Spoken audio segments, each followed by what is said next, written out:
Hello, I am Ann Cereghino and I made a rubber band car. It's a car that goes with a rubber band for my Makerspace project. A couple of answers to the questions.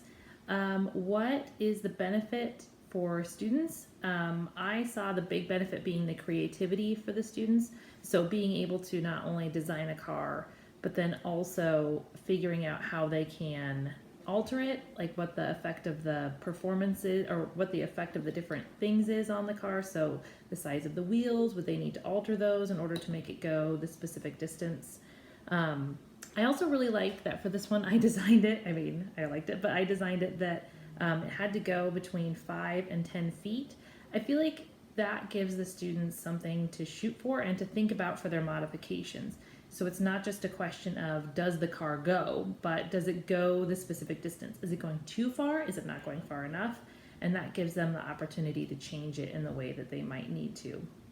And it kind of focuses the way they might change the car. So it's not just changing it for the sake of changing it. And does it go like 1 inch, or having it be focused, I think was a little bit better. In terms of connecting to the STEM education, there were a few standards that I saw, in particular, ensuring that learners probe possible answers to questions. So really thinking about, I gave the students the prompt at the end to think about what modifications can you make, what modifications should you make, that sort of thing. Also using reflection to guide informed decisions. They have to kind of think about it.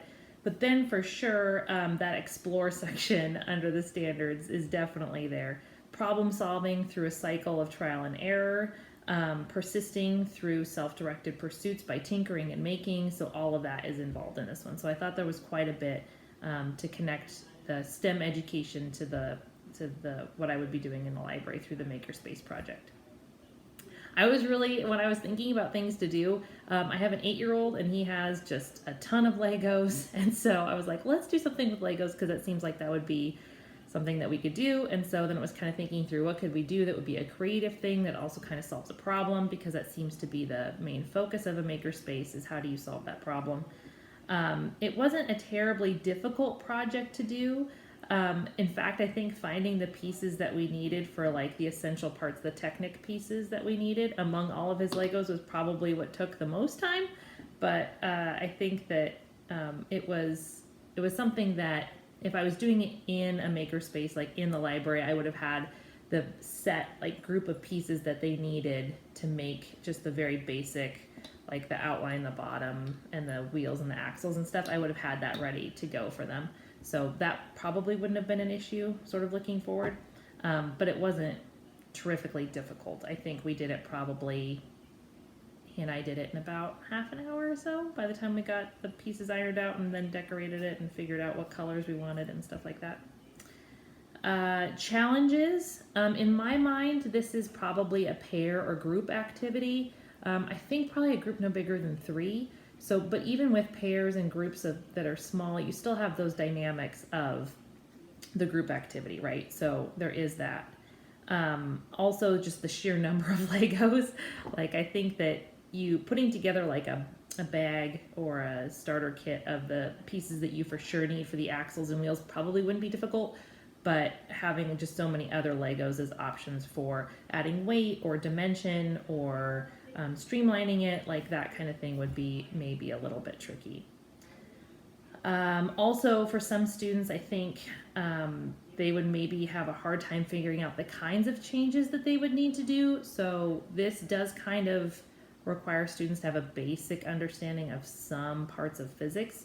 So I think for that, probably middle school or high school would be where I would put it.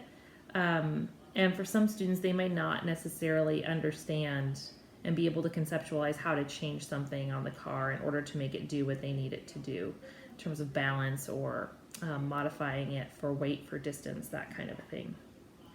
Advice, as I said, I think middle school and up would be good. The 8-year-old was really good at making the car cool, but I don't know that he grasped the physics part of what was happening.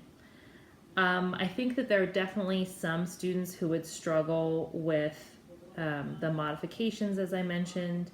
But so I think that being able to go around and help students at least get the basic part done and maybe going beyond some of the broader questions that I gave in the lesson and kind of refining and saying, well, what about, like, why do you think it's doing this or whatever, and kind of talking them through that, I think would be helpful. So I think that would be really good for a librarian or a makerspace instructor to do. The other thing is I don't think that all the groups and individuals will finish at the same time.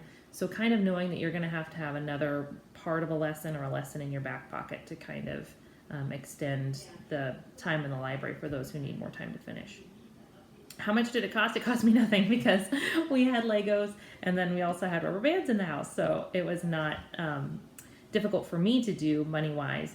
I think secondhand Legos are pretty easy to get and cheap to get. So getting just like a bunch of Legos to do the other stuff would be fine, I think, and not too expensive. The most expensive part's going to be finding the Technic pieces, the ones that do the axle and the wheels and stuff. Those you can get for about like a pack of those about $20 on Amazon. So it would be a little bit of an investment, but I also think that there are a lot of makerspace things that you could do with Legos, and kids love using Legos. So I think there's a lot that you could do that, I guess what I'm saying is you could utilize these in other ways. It's not something that's really specific to this one activity and you'd never use again. I think you could use them in lots of ways. Anything else to share? Overall, I really enjoyed the experience. It was fun. I did not grow up with maker spaces in the library. Libraries were strictly for reading when I was growing up, and then maybe videos, but that was all. So it was really cool to do something sort of different and create something different, and I'm really excited to see what everybody else comes up with as well.